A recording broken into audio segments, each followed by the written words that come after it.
Photo వివాదంపై TDP counter attack కొనసాగిస్తోంది. Video బయటకొచ్చాక కూడా YCP తప్పు దిద్దుకోవడం లేదని ఆ పార్టీ నేత లోకేష్ విమర్శించారు.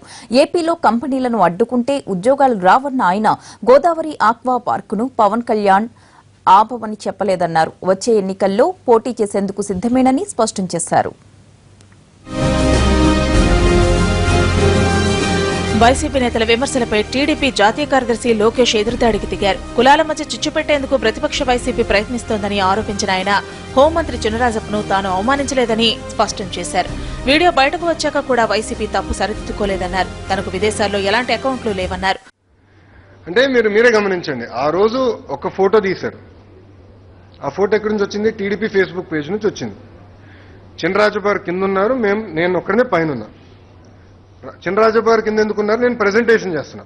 ఆయన డయాస్ మీద నుంచి ప్రెజెంటేషన్ అయితే చూడలేరు. ఆ ఫోటో నేను చూస్తే నాకు బాధ కలిగింది, ఏంటి ఫోటో ఇలా వచ్చింది ఏంటని. తర్వాత సాక్షిలో చదివిన తర్వాత నాకు అనుకున్నా, ఓకే ఇంకా రికార్డు క్లియర్ చేయాలని వీడియో తీపించాం. వీడియోలో మీరు చూస్తే చినరాజప్ప కూర్చుని ఉన్నారు.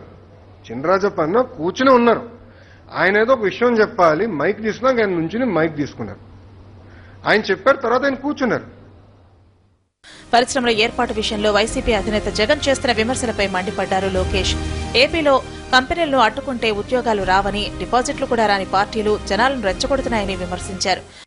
కానీ ఒకటే మనం గమనించుకోవాలి, రేపు కంపెనీలు రాకపోతే ఉద్యోగాలు రావండి. I want be very clear on this subject. ఎలాంటి అభివృద్ధి జరగకూడదని కొంతమంది అంటారు. ఓకే, ఏ కంపెనీలు రాకూడదు, ఏం ఉండకూడదు, కానీ ఉద్యోగాలు రావాలంటారు. ఎక్కడి నుంచి వస్తాయి ఉద్యోగాలు? భోగాపురం వ్యతిరేకం, ఆక్వా అవనీరు, రాజధాని అవనీరు, రాయలసీమ సోలార్ ప్లాంట్లు పెట్టినీరు, అన్ని ఇంకా అడ్డుపడితే ఉద్యోగాలు ఎక్కడి నుంచి వస్తాయి? చేయాలి కదా.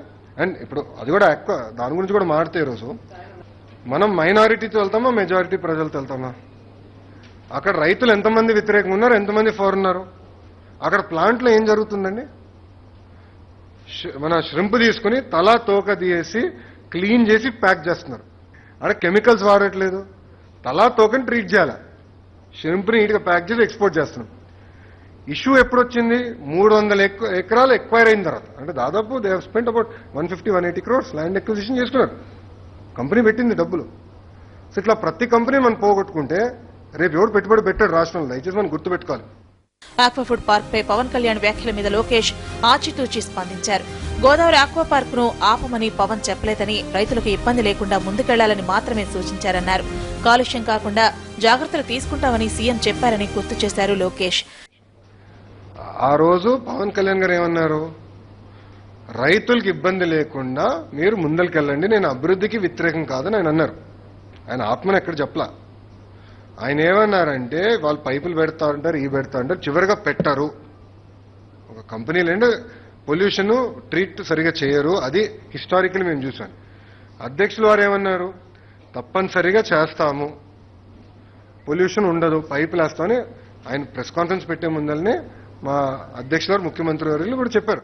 పార్టీలోకి ఎవరు వచ్చినా ఆహ్వానిస్తామన్న లోకేష్ అభివృద్ధి చూసే ప్రతిపక్ష పార్టీలోంచి నేతలు తమ పార్టీలోకి వస్తున్నారన్నారు. తమ కుటుంబంలో ఎలాంటి తగాదాలు లేవని, ఎంత బిజీగా ఉన్నా వారానికి ఒకసారైనా కలిసి అన్ని విషయాలు చర్చించుకుంటామని వివరణ ఇచ్చారు లోకేష్. 2019 ఎన్నికల్లో పార్టీ టికెట్ ఇస్తే తప్పకుండా పోటీ చేస్తానని స్పష్టం చేశారు.